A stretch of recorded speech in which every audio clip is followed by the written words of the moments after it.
Welcome to McPlum, simple solutions served daily. Hello everyone. In this video, I will explain how to remove a Lexus RX300 door panel. First, you will need a few basic tools: a plastic trim removal tool, a flathead screwdriver, and a Phillips head screwdriver. Begin by gently prying up the window and lock switch panel, typically starting from the top edge. Once it's loose, carefully disconnect the electrical connectors attached to the back of the switch panel. This initial step is crucial for accessing hidden fasteners. Now that the switch panel is out of the way, you'll find a Phillips head screw directly underneath it.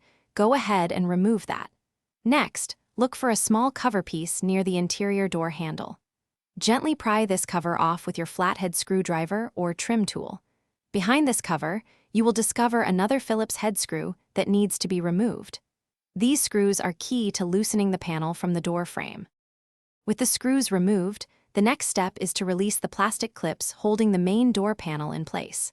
Starting from a bottom corner, insert your plastic trim tool between the door panel and the door frame.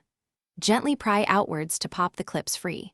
There are typically several clips located around the entire outer edge of the panel. Take your time and work your way around the perimeter to avoid damaging the panel or the clips. Once all the clips are released, you can now lift the entire door panel upwards and away from the door frame. Be mindful that it won't come completely free yet.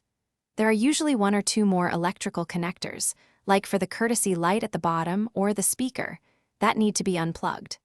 Finally, carefully detach the two door handle cables from their mounting points on the panel, and your door panel will be completely removed. Thanks for watching. Stay juicy and subscribe.